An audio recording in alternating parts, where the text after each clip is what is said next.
César Graciani, pastor da Quadrangular Morumbi. Estou passando aqui para convidar você a participar conosco deste culto. Com toda certeza, Deus tem uma palavra para a tua vida. Se você ainda não é inscrito no nosso canal, se inscreva, acione o sininho e você vai receber as nossas notificações. Fica com Deus, um beijo no teu coração, Deus abençoe. Livro de Lucas, capítulo de número 2. Rapidamente, nós vamos fazer alguns comentários sobre o Natal, sobre o sentido do Natal, né? Não dá para falar tudo, mas iremos falar algumas coisas que o Senhor tem colocado no meu coração para essa noite. Lucas, capítulo de número 2, a partir do primeiro versículo. Glória a Deus. Lucas, capítulo de número 2, versículo 1. Glória a Deus pela sua vida. Lucas, capítulo de número 2, versículo 1. Assim que você achar, diga glória a Deus. Quem não achou, diga pastor, estou procurando.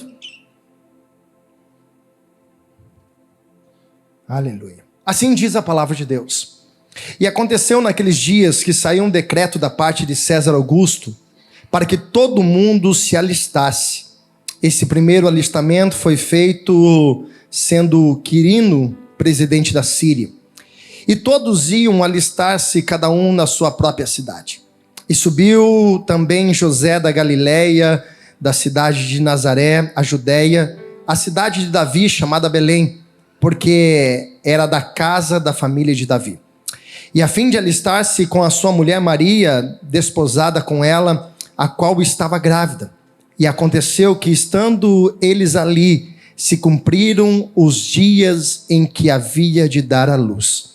E deu à luz ao seu filho primogênito, envolveu-nos em pano e deitou-se numa manjedoura, porque não havia lugar para eles na estalagem. Até aqui, feche os seus olhos. Abra o teu coração. Se você puder, coloque a mão no teu coração e ore para o Espírito Santo falar com você. Palavra rápida, palavra bem direcionada, propícia ao dia de hoje. Mas eu quero que você abra o teu coração. Pai, obrigado por essa noite, obrigado por essa oportunidade. Obrigado porque nós estamos, ó Deus, decidimos estar no melhor lugar, na tua casa, na tua presença. Escolhemos a melhor parte. E, ó Deus, nenhum daqueles que veio ouvir a tua voz, o Senhor os despede sem falar aquilo que realmente o Senhor tem como propósito. Que essa noite não seja diferente. Que o Senhor, ó Deus, mais uma vez use a minha vida pela tua bondade, pela tua misericórdia e fale, ó Deus, através de tudo aquilo que o Senhor tem para falar nos nossos corações essa noite.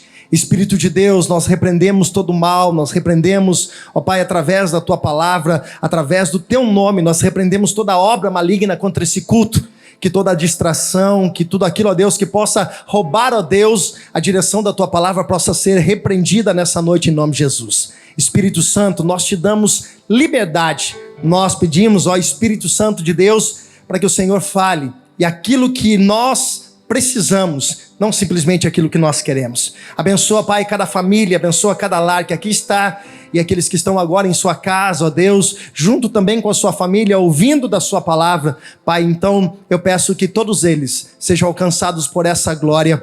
E se você crê que Jesus vai falar contigo, diga graças a Deus. Queridos, eu volto a repetir algo no início, né?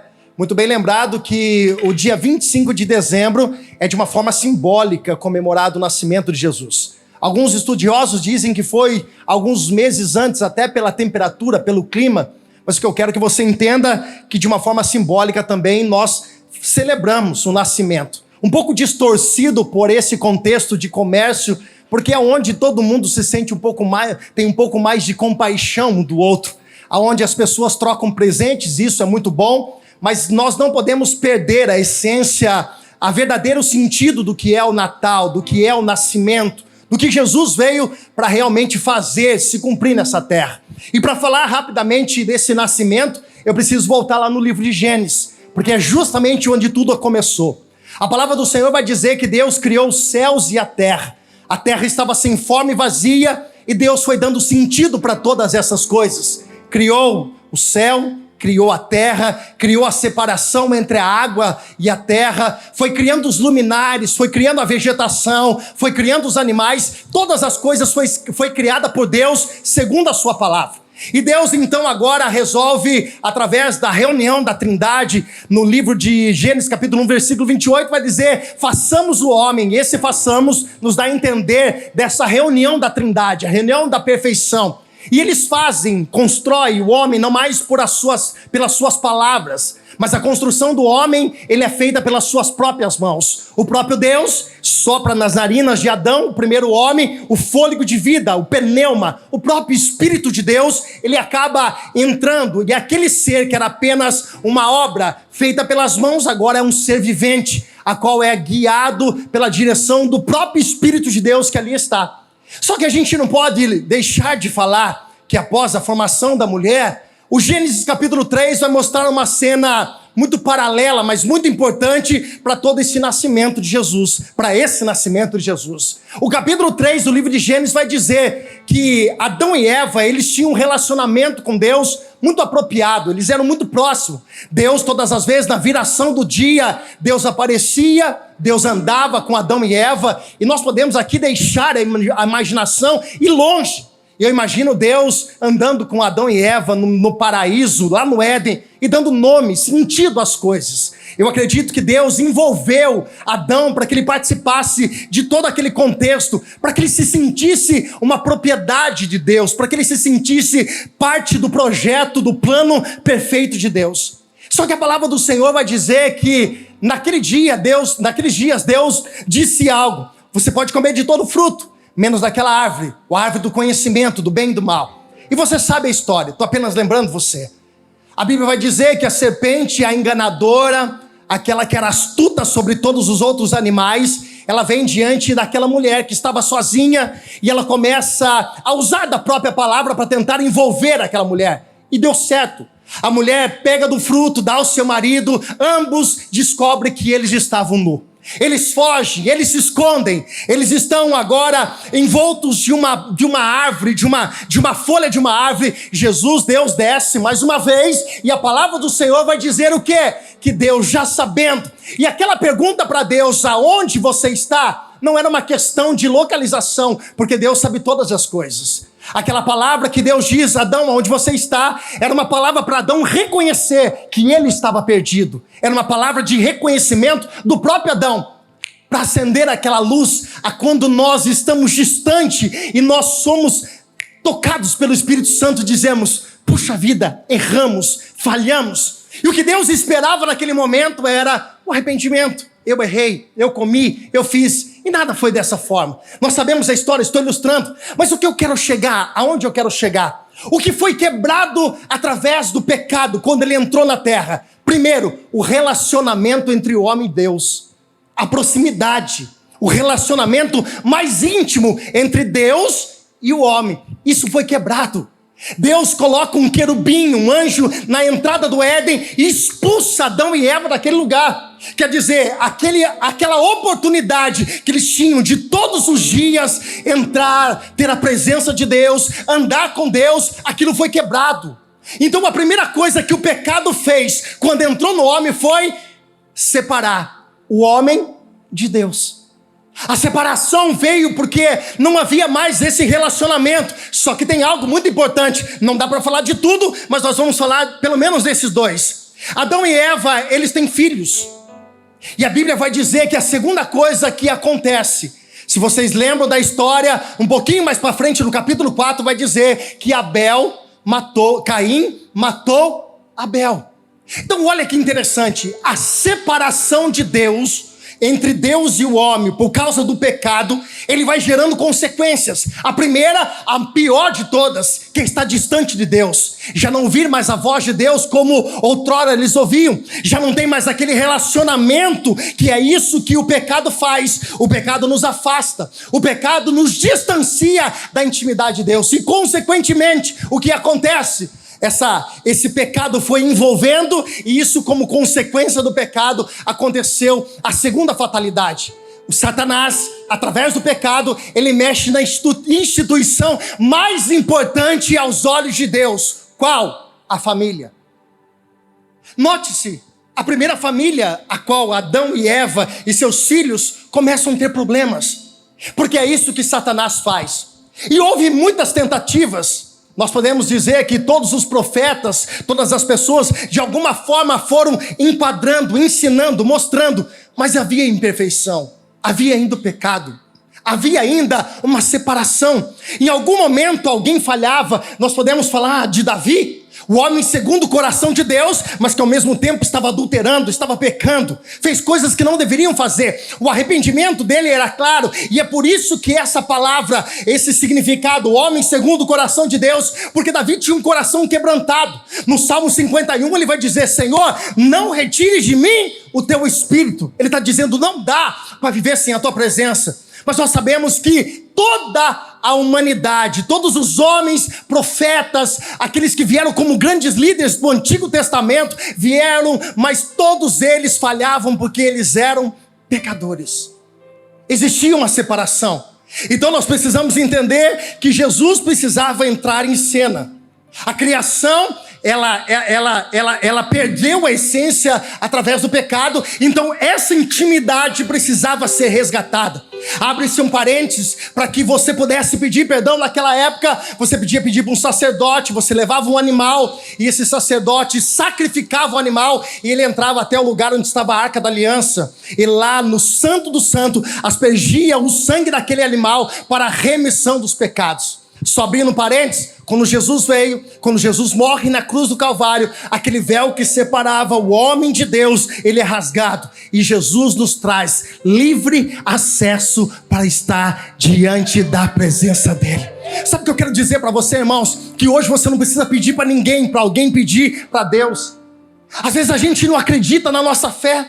Às vezes nós não acreditamos que através de nós algo pode acontecer, ou que nós somos limitados, ou pecadores. Realmente nós somos, mas existe um livre acesso. Hoje não há mais uma separação. Jesus veio, Jesus viveu o seu propósito para que o véu se rasgasse, e ele disse: eu sou o mediador entre Deus e o homem. Jesus está dizendo: você tem livre acesso para chegar até o trono de Deus. Você pode dar um glória a Deus por isso? Você pode aplaudir Jesus por isso? Então, pastor, por que Jesus veio para essa terra? Eu poderia falar muitas coisas, irmãos. Eu poderia mencionar muitos textos bíblicos. Eu posso dizer que Jesus veio como o caminho, a verdade, a vida. Jesus veio para mostrar a verdade. Mas a primeira coisa que Jesus veio, eu anotei aqui, Jesus veio para resgatar o relacionamento de comunhão entre Deus e o homem.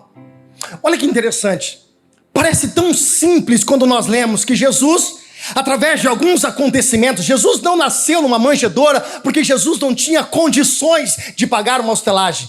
Jesus nasceu numa manjedoura porque não houve tempo de chegarem as hostelagens. A hotelagem daqueles dias estavam todas cheias. Então não foi uma questão, porque Jesus... Não. Houve-se uma questão aqui, muito mais questão administrativa, geográfica, mas Jesus nasceu numa manjedoura, mas tudo tem um propósito.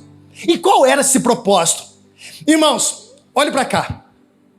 Um relacionamento, ele precisa ter dois lados. Por exemplo, eu sou casado com a Carla é casada comigo, e ambos precisamos, no nosso relacionamento, ceder um lado para o outro. Não existe um relacionamento onde só um lado ele cede a situação. Porque se isso acontece, você está vivendo um relacionamento abusivo. Porque o relacionamento é esse, Rafa. É um relacionamento entre você e a pessoa que você escolhe. A pessoa que você escolhe, ela vai também fazer por você. É uma troca. O amor, quando Paulo vai dizer sobre o amor, ele vai dizer: o amor não procura os seus próprios interesses. E o que Paulo estava dizendo? O amor é uma troca. Aquilo que eu quero para mim, eu faço para a pessoa, e automaticamente eu recebo. Muitas vezes nós entramos em relacionamentos querendo que as coisas funcionem para nós. Não é assim. Jesus, quando ele nasceu na manjedoura, ele estava dizendo algo. Filipenses capítulo 2, versículo 5, depois você lê. Ele decidiu, escute, ele decidiu se despir da sua glória. Ele era Deus, ele era Senhor, mas ele disse: eu decidi. Ele diz, esvaziou-se de si mesmo. Irmãos, Jesus veio para essa terra. Ele era 100% Deus, mas ele era 100% homem. Ele viveu aquilo que você vive. Ele sentiu o que você sente. Quando você fala, a carne é fraca, você está dizendo que Jesus falhou também. Não, Jesus não falhou, porque ele nos ensinou que dá. E quando Jesus nasceu numa manjedoura, essa é a troca em que nós precisamos entender. O que? Ele se despiu da sua glória, esvaziou de si mesmo, para quê? Para mostrar para nós que existe um relacionamento de dois lados. Ele fez, então eu também preciso fazer. Ele fez, então eu também preciso ceder. Ele deixou a sua glória, e é por isso que eu preciso deixar algumas coisas da minha caminhada. Por isso que eu preciso renunciar a algumas coisas que para minha carne é bom, favorece, me faz bem. Mas eu preciso entender que eu estou em um relacionamento através de Cristo, que foi resgatado para Deus, entre o homem e Deus. Mas Cristo, ele é o outro lado da aliança, e ele cedeu ao ponto de nascer, viver o propósito e se entregar na cruz por nós. Estar aqui hoje ou viver a prática cristã não pode ser uma obrigação. Tem gente que fala assim, não, puxa vida, hoje é domingo, eu tenho que ir para a igreja, senão o pastor vai... Não, irmãos, não pensa dessa forma. Todas as vezes que você estiver na tua casa, ou estiver na sua caminhada, no seu dia a dia, lembre-se que Jesus nasceu. O verdadeiro sentido do Natal é Jesus nascer para resgatar o relacionamento entre o homem e Deus. E existe uma parte que já se entregou, existe uma parte que já se doou. E nós estamos aqui para quê? Para ter essa troca de relacionamento. Jesus fez o melhor. Jesus, ele não faz porque nós fazemos, ele já fez. E é por isso que nós nos entregamos, é por isso que nós renunciamos, é por isso que nós dizemos não para as coisas do mundo, é por isso que nós já não moldamos mais com o padrão do mundo, é por isso que nós não vivemos mais conforme o mundo designa para nós. É por isso que Paulo escreve aos Romanos, capítulo 12, versículo 2: transformais a vossa mente. Transformais a vossa mente. Para quê? Para que vocês conheçam a boa, perfeita e agradável vontade de Deus. A pergunta é, dentro desse contexto em que nós estamos tão fragilizados de vez em quando, ou melhor, nessas épocas que são natalinas, onde nós nos emocionamos, ficamos um pouco mais sensíveis. Será que isso, Alex, não deve ser uma coisa diária na minha vida? Será que esse relacionamento não tem que ser um relacionamento mútuo, a qual eu sei que ele já fez ao ponto de entregar a sua própria vida, e agora eu preciso fazer a minha parte, e a minha parte é me doar, a minha parte é me relacionar, a minha parte é ter comunhão, a minha parte é fazer aquilo que Jesus designou para que eu fizesse nessa terra. Senão eu me torno um religioso, um frequentante de culto, um participante de reuniões evangélicas onde eu não tenho sentido de verdade. E eu quero falar isso para você, irmãos. Entender o significado do amor, do nascimento de Cristo, muda totalmente a minha ideia do evangelho. Muda a minha forma de pensar. Muda o jeito de eu tratar as pessoas. Porque eu já não trato mais as pessoas como eu acho melhor. Eu vou olhar à luz do evangelho e eu vou pegar o padrão que Cristo me ensinou, e através disso eu vou ter o relacionamento com pessoas do jeito que Jesus tratava. E irmãos, é um tapa na nossa cara quando a gente começa isso. Por quê? Porque nós temos a facilidade de tratar bem quem nos trata bem, mas tratar de vez em quando meio atravessado quem pisa no nosso calo. E Jesus nos ensina: se uma face for batida, ele vai dizer que nós devemos oferecer a outra face. Deixa eu falar uma coisa para vocês. É fácil? É fácil? Mas quando nós conhecemos Jesus, quando nós entendemos de verdade quem é Jesus, que agora, como o apóstolo Paulo diz, agora não sou mais eu quem vivo, agora é Cristo que vive em mim. E ele diz mais: as coisas velhas já se passaram. E ele olha para frente e diz: eis que tudo se faz novo, porque agora não é mais o meu comportamento, agora o nascer de Cristo está no meu coração, e eu sei a essência desse evangelho. Não é uma prática de conhecimento de literatura, mas é uma prática de conhecimento espiritual, aonde eu sou transformado pela palavra, liberto pela palavra, restaurado pela palavra. É aquele que entra por aquela escada arrebentado, destruído, mas o poder da palavra em Cristo Jesus, o amor do evangelho entra, transforma, e aquilo que era de destruição se torna a fazer em nós algo novo, porque esse é o trabalho de Jesus para nós. Aplauda Jesus, querido. A primeira coisa que Jesus faz é trazer de volta o relacionamento. Segunda coisa, Jesus veio para essa terra para ele se fazer conhecido por nós. E eu achei muito interessante porque achamos que somente através de uma leitura, de uma literatura, às vezes nós achamos que nós conhecemos. Se fosse dessa forma, apenas pela leitura e não pelas experiências, pelo conhecimento, pela revelação do Espírito, se nós fosse apenas conhecemos Jesus literalmente pela forma que nós lemos, nós poderíamos se considerar amigos de um monte de gente. Por exemplo, se você lê sobre a história do Neymar, não quer dizer que você é um grande amigo do Neymar. Se você lê sobre uma pessoa, não quer dizer que você tem intimidade com essa pessoa. Porque a intimidade se passa no conhecer a partir do dia a dia, do convívio, do relacionamento. Conhecer Jesus apenas pela luz da letra não quer dizer que você conhece Jesus na essência, porque a letra pode matar, mas é o Espírito que vivifica. E nós precisamos entender isso. Não é estar aqui sentado só, não é frequentar um culto ou entregar uma oferta, ou por um desencargo de consciência devolver o nosso dízimo, porque está na Bíblia. Então nós nos apegamos pela letra, mas nós estamos ainda só conhecendo Ele pela letra, mas não há uma revelação do céu, não há um conhecimento de verdade quem Ele é. Porque quando nós conhecemos de verdade as coisas que está na Bíblia, passa a ser natural na nossa vida, passa a ser... Eu me recordo de uma palavra, de uma frase de alguém, eu não me recordo quem é, mas ele disse: você não precisa conhecer toda a Bíblia. Seria importante que sim, mas ele disse: se você conhecer um versículo e praticar ele, isso já faz toda a diferença na sua vida. O que muitas vezes nós queremos nos encher do conhecimento, mas não temos experiência da prática, de saber quem Jesus é, de se relacionar com Ele, de ter conhecimento, de intimidade, de tempo de oração, de busca, de revelação da sua palavra. Porque a letra, eu ouço muitas pessoas dizendo: pastor, eu leio a Bíblia, mas não entendo nada. Eu também comecei assim, irmãos. Só que quando nós lemos a Bíblia, nós precisamos pedir para que o autor, através do seu Espírito, venha revelar as coisas que Ele quer dizer para cada um de nós. Porque num contexto, dentro de um contexto, o Espírito de Deus pode tratar por inúmeras situações, mas isso é o conhecimento, o se revelar, o fazer conhecido por nós, não pela letra, mas pelas experiências.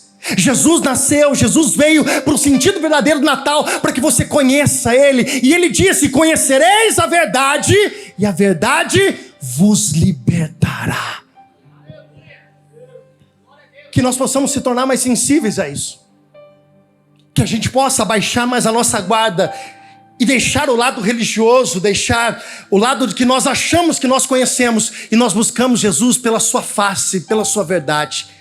E quando você entende isso, irmãos, nada mais se torna um peso, uma obrigação, uma forma de você fazer, porque há uma necessidade de uma troca. Eu faço para Jesus fazer, se Jesus fizer eu faço. Não há mais isso. Eu começo a mudar a minha mentalidade, porque eu entendo que Jesus já fez, e por Jesus já fazer, tudo que eu faço é o mínimo para garantir o meu coração grato diante daquilo que Ele é, diante de todas as coisas. Jesus, Ele quer que nós os conhecemos. Outra coisa, porque assim também Ele veio para nos salvar de toda condenação eterna. Isso aqui é lindo demais. Outras religiões, outras formas de relegar Deus, de ligar o homem a Deus, a deuses, a essa troca que eu acabei de dizer para você.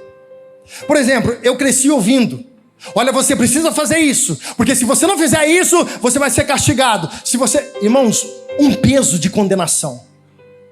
Sabe aquela coisa que você faz por obrigação? Eu vou porque eu tenho medo. Irmãos, estar aqui, servir a Deus, não é porque você tem medo de ir para o inferno. Tem gente que fala assim, não vou para a igreja, pastor, porque eu tenho medo do inferno. Misericórdia. Não, irmãos. Não é assim. Você entende que é diferente? Quando você entende quem é Jesus, você não faz porque você está barganhando, porque você tem medo de algo. Você faz porque você reconhece a santidade, o reinado, quem realmente Cristo é na nossa vida. E as coisas se tornam leves.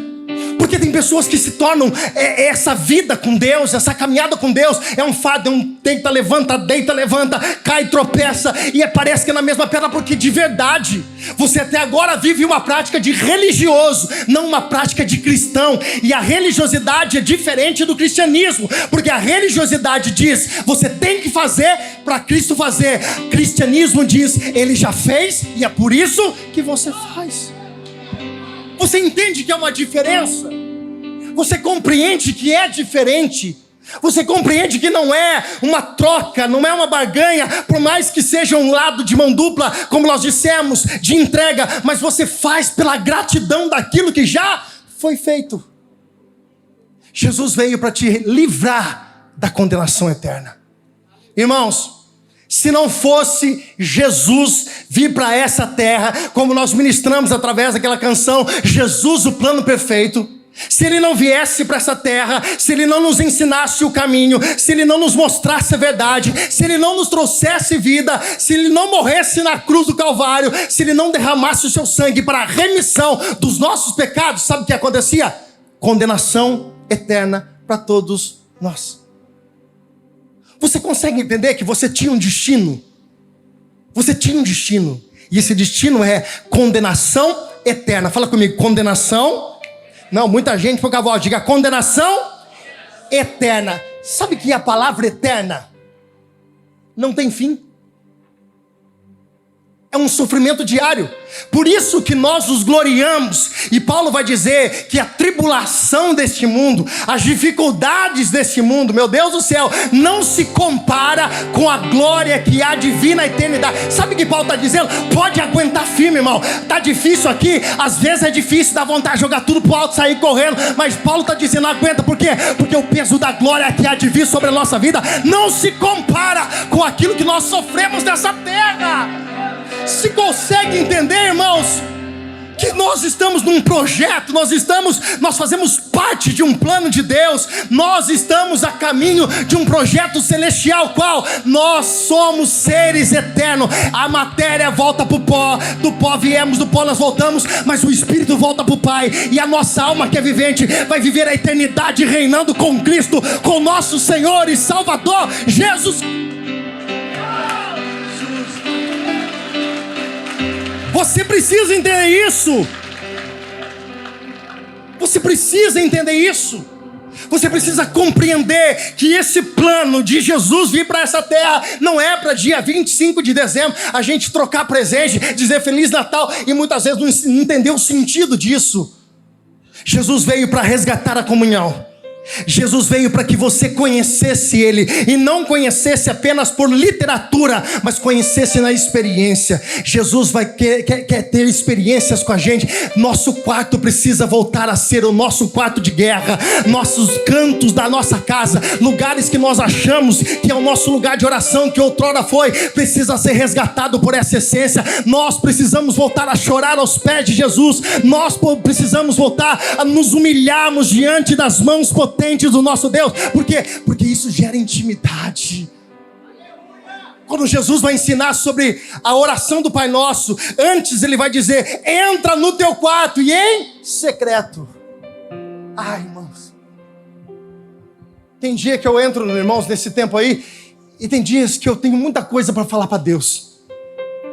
E às vezes eu tenho que lembrar que eu tenho que parar para ouvir também, e eu falo, Marcelo, e eu começo a falar. Mas tem dias que me faltam palavras. É onde muitas vezes a gente se prostra diante da presença de Deus e deixa o Espírito de Deus tratar no nosso coração, nos moldando. Tem muita coisa que estaria muito mais fácil na tua vida se você tivesse mais tempo de intimidade. O problema é que nós estamos vivendo um tempo em que nós estamos envolvidos por coisas, atarefados demais. Assumimos responsabilidade demais, temos compromissos demais. Falamos demais, mas agimos de menos. Queremos pregar um evangelho que muitas vezes nós não vivemos. E esse evangelho precisa ser resgatado dentro de nós. A essência do evangelho de buscar, de entrar no quarto, de orar, de chorar na presença de Deus, de ouvir o que o Espírito de Deus quer falar para nós através da revelação da palavra, ou de coisas que Ele não vai falar para ninguém, mas vai falar somente para você, porque é intimidade. Jesus quer que você conheça Ele de verdade. Jesus não quer que você olhe para um coitadinho de braços abertos numa cruz que colocaram Ele lá com uma carinha de coitado, não. Jesus morreu na cruz sim, mas ao terceiro dia Ele ressuscitou. Morreu como cordeiro, mas ressuscitou como leão. E é isso que você precisa entender. Por esse sentido as coisas mudam. O evangelho muda, meu pensamento muda, meu comportamento muda. Pastor, o que eu devo fazer? Primeiro, reconhecer que nós somos pecadores. O pecado entrou. E por causa do pecado ter entrado, nós precisamos reconhecer o nosso pecado. Segundo, pastor, o que eu preciso fazer? Não aceitar Ele por apenas um convencimento. E eu li, achei linda a história. Alguém sai daqui, não, eu preciso enfiar que eu tenho que aceitar Jesus de verdade. Minha vida, não, irmão, não é dessa forma que funciona. Você pode pegar a Bíblia e bater na tua cabeça, irmão. De alguns a gente tem vontade de fazer uma cirurgia espiritual. Abrir a cabeça, enfiar a Bíblia dentro, mas não vai adiantar. Porque isso é uma coisa entre você e Deus. Não é um Jesus que você leu, que você somente ouviu, mas um Jesus que quer se revelar na intimidade com você. Que o ouvir é importante, que o saber é importante, mas não só pela palavra, mas pelo peso do Espírito que vai movendo e vai tratando na intimidade. O que eu devo fazer, pastor? Orar. Orar para que o Espírito Santo se revele para você. O que eu vou falar aqui é muito sério, mas é verdade.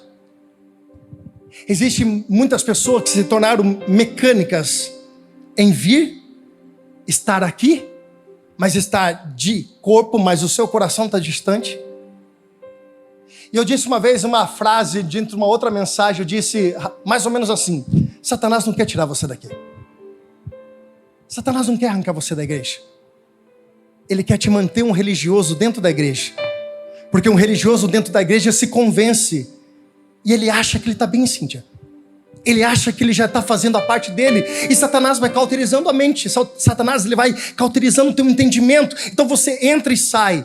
Você se tornou um religioso. Você apenas talvez possa ter mudado de religião ou não. Você nasceu num berço evangélico e a sua vida continua a mesma. Não muda, não flui, nada acontece. Não tem experiência. Você sente um gelado. Uma pessoa que não tem... Ah, pastor, mas eu não senti nada. Irmãos, você precisa entender que é muito mais do que você sentir um arrepio. É você sentir a presença, a intimidade. É Deus tratando no teu íntimo. Esses dias atrás eu estava vendo algumas fotos da nossa igreja. E eu não sei se o irmão está aqui, mas eu vi um jovem no meio da Santa Ceia, sozinho, tinha uma foto somente dele, ele em lágrimas, no meio de um culto. Jesus está esperando as nossas lágrimas. Jesus está esperando aqueles momentos de intimidade nosso. Jesus quer muito mais do que uma prática religiosa.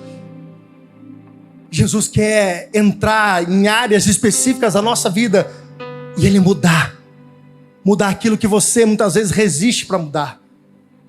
Ele quer muitas vezes falar no teu interior, para que você deixe algumas coisas que talvez você não queira deixar. Porque abrir mão de algumas coisas que faz bem à nossa carne, ela às vezes nos incomoda. Isso é tão importante que num ambiente como esse, a gente vê pessoas que vai entrar e vai sair da mesma forma. E não é isso que Jesus quer. Se coloca de pé. Eu quero orar com você. Sabe, irmãos, eu vou falar uma coisa para vocês. Tem algumas pessoas, olha para cá, por favor, olha para cá, eu estou encerrando. Eu disse que hoje seria bem objetivo. Tem algumas pessoas que acham que Jesus é uma tinta boa, que eles chegam com a sua casa, preste bem atenção. E quando eles entram num ambiente como esse, eles entendem superficialmente que aquela tinta boa vai dar uma outra cara na sua casa. Sabe quando a casa está descascando, tem algumas coisas que precisam... Tá feio, a pintura tá feia, tem algumas marcas, se tem criança em casa, criança risca, tem aquelas coisas. De vez em quando precisa passar um rolo de tinta. Tem pessoas que entendem que Jesus é essa tinta que vai mascarar a imagem da sua casa. E quem olha de longe vai dizer, puxa vida, que casa linda! Parece que mudou. Porque quando nós mexemos algumas pequenas coisas, dá uma representação de que algo teve uma mudança. Se você mudar a cor da tinta da sua casa, quem estava habituado a ver de uma cor, chega lá e fala assim, puxa vida, está diferente. E realmente, mas Jesus não é essa tinta que nós passamos na nossa casa.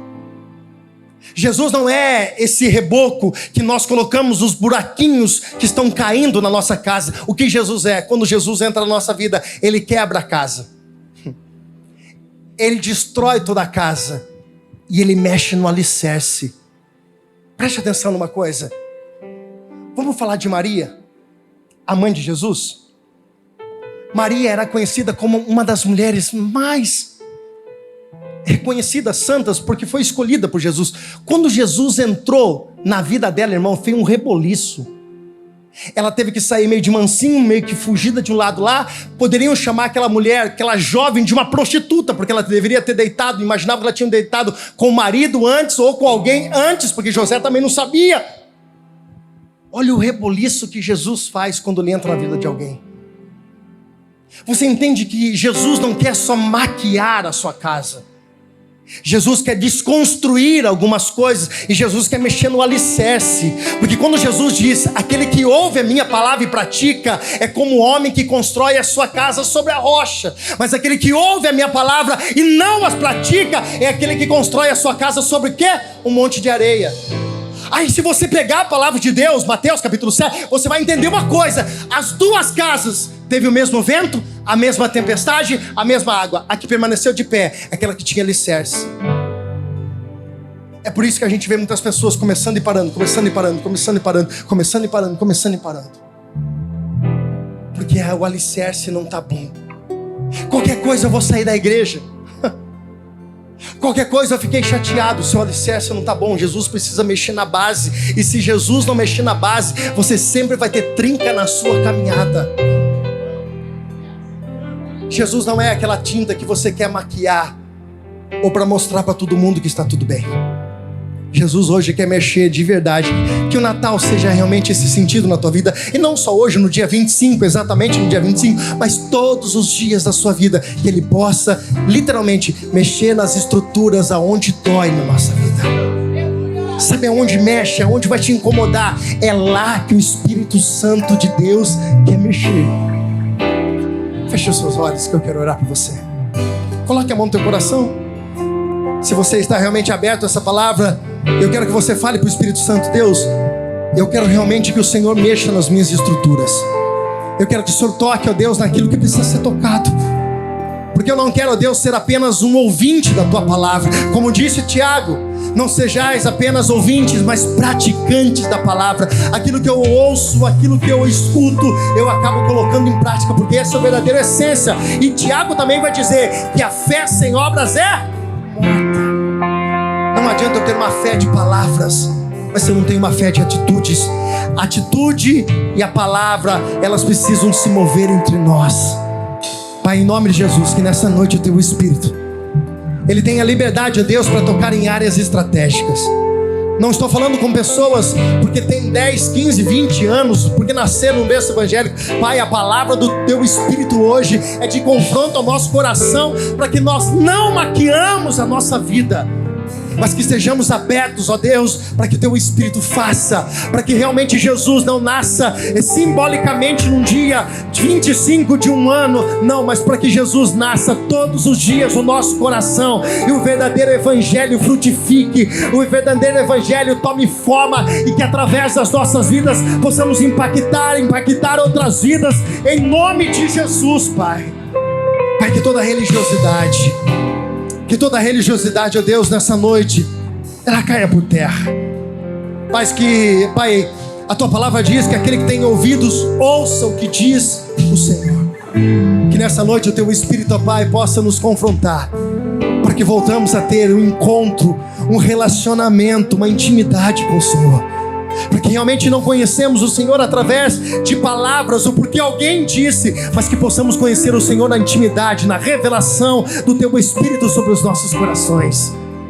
Para que possamos, ó Deus, entender que não fosse o Teu nascimento, se não fosse o Senhor vir para essa terra, nós estaríamos condenados. E essa condenação era eterna. Condenação eterna. Mas louvado seja o Teu nome, Jesus. A qual João diz que Deus amou o mundo de tal maneira que enviou o Seu Filho unigênito, para que todos aqueles que nele crê não pereça, mas tenha vida eterna. Se você puder, levante as suas mãos em sinal de gratidão, de adoração a Deus. Diga: Jesus, obrigado pela Tua misericórdia. Obrigado pela Tua misericórdia. Obrigado pela Tua misericórdia.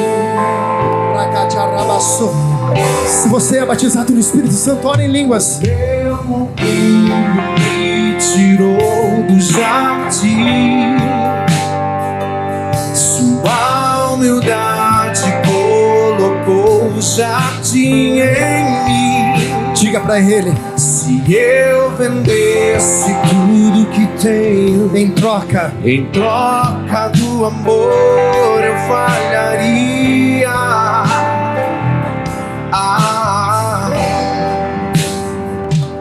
Pois o amor não se compra e nem se merece.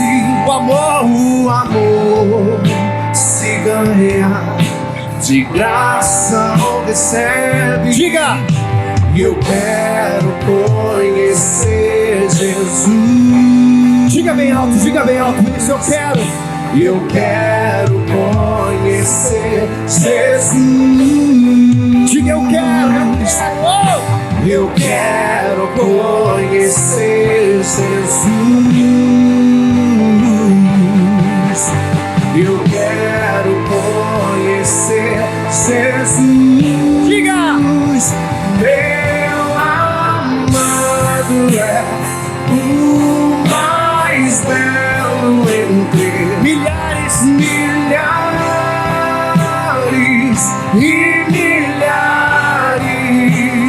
Meu amado é o mais belo entre milhares e milhares. Meu amado é o mais belo entre milhares e milhares. Meu amado é o mais belo entre milhares e milhares.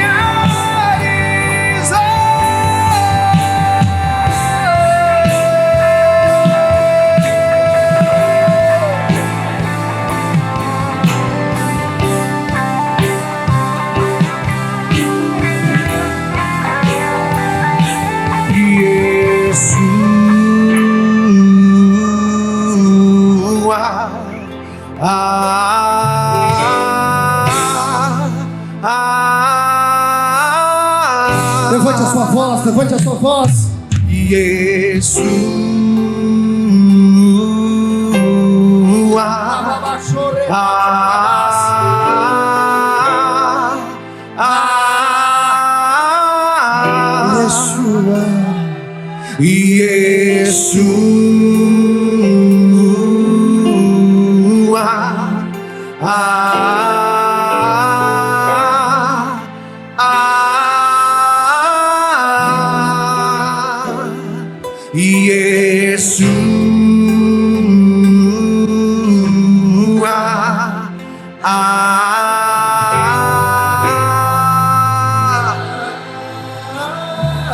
Meu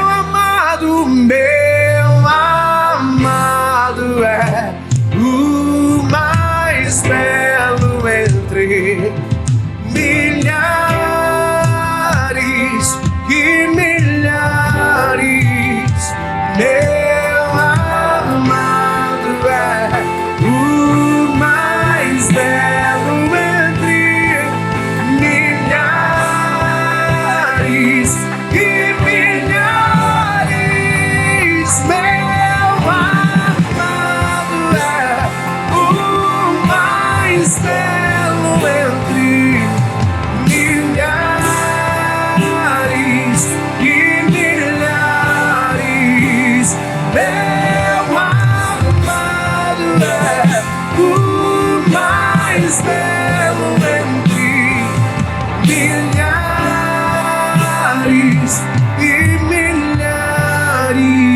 Obrigado, Espírito Santo de Deus. Obrigado pela tua presença, obrigado pela tua palavra. Obrigado porque o Senhor se faz presente em nós. E o Senhor se faz presente nesse ambiente. Esse ambiente todo é preparado pelo Senhor, para o Senhor. Que o teu Espírito realmente, ó Deus, nos convença a sair de um nível de intimidade e nos aprofundarmos ainda mais. O Senhor tem muito mais. Muitas coisas poderiam ser diferentes se nós parássemos para ouvir a revelação do teu Espírito aos nossos corações. O ambiente poderia ser diferente, a nossa casa poderia ser diferente, o nosso trabalho poderia ser diferente. E nós queremos, ó Deus, assumir esse compromisso com o Senhor. Não nos tornarmos religiosos. Não sermos aqueles, ó Pai, que venham para um culto para apenas trocar, barganhar com o Senhor. Mas que possamos, ó Deus, independente de qualquer coisa, exaltar e glorificar o nome do Senhor, porque o Senhor é. E a maior promessa que o Senhor tem sobre as nossas vidas é a promessa da vida eterna.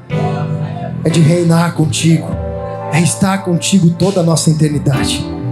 Que isso nos abra o entendimento, ó Pai, e nos faça cada vez mais firmar os nossos pés, não somente na tua casa, mas principalmente na tua presença.